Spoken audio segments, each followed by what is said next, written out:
আৰো শিশুল আমি লৈ আশায় এৰিমে এনেকা কোনো শক্তি নাই আবাহন কাউন্সিল এলাকা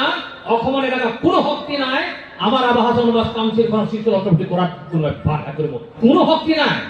কোনোবাই যদি বাধা করার শক্তি আছে সেই শক্তির বিরুদ্ধে আমার নিরবিচ্ছিন্ন সংগ্রাম চলিব সেই শক্তির বিরুদ্ধে নিরবিচ্ছিন্ন যুদ্ধ চলিব আমার তার কোনো কম্প্রোমাইজ নহয় আমি নমে তার কারণে আজির দিনটোৰ পৰা তোৰাগৰ 20 বছৰ আবহাৰ আজি জন্মদিন এই দিনটোৰ এই দুনিয়া প্ৰবঞ্চনা বা সমাজৰ 63 সংখ্যক আজি যে বাৰ্ষিক অধিৱেশন এই পবিত্ৰ মঞ্চৰ পৰা মোৰ আহ্বান থাকিব আৰু সেই আলোচনা তেখেতৰ বদিলিংগ কাৰণ আটাইতকৈ বেছিকৈ লগ পোৱা মানুহজন মই বিগত সময়ছোৱাত যোৱা মই যে 12টা বছৰ তেখেতক বিভিন্ন সময়ত বছৰ 4-5 বাৰ 6-7 বাৰলৈকে মই তেখেতক লগ পাই থাকো এই লগ পোৱা মানুহ হিচাপে চিন্তাখন তেওঁৰ যিটো বদিলিংগ তেওঁৰ যিটো দৰ্শন তেওঁৰ যিটো অন্তৰাত্মাৰ যিখিনি বিশ্লেষণ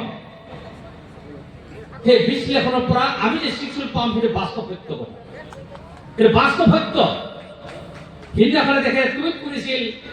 কিন্তু মনটো সেইকাৰণে কওঁ দ্বন্দ্ব কেতিয়াবা হয় বুলি কথাখিনি কোৱা যায় টুইট কৰিলে তাৰ নেক্সট দিনাখন যে উদিনে 20 মান আজি 31 তাৰিখ আজি শেষ হ'ব আজি শেষ হ'ব মাহটো ক'লে যে এটা ইন্টাৰলোকেটৰ তাৰমানে মধ্যস্থতাকাৰী নিয়োগ কৰিব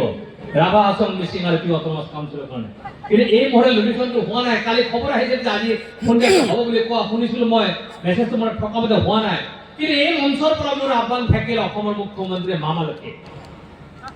কেন্দ্ৰীয় গৃহমন্ত্ৰী ভাৰতৰ ৰাজ্যৰ স্থানীয়লৈকে মোৰ আহ্বান থাকিল জনজাতি সমাজে কোনোবাই কথা দিলে কথাটো ৰাখিব লাগে মোৰ আহ্বান কৰি থাকিল বোলে কিবা কৰে এটা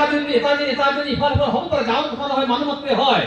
কিন্তু মই আশা প্ৰকাশ কৰিম যে ফেব্ৰুৱাৰীৰ ফাৰ্ষ্ট উইকৰ ভিতৰত ভাৰত চৰকাৰ গৃহ মন্ত্ৰালয়ৰ তৰফৰ পৰা ৰাভা আছাম অট'নমাছ কাউন্সিল মিচিং আৰু টু অট'নমাছ কাউন্সিলৰ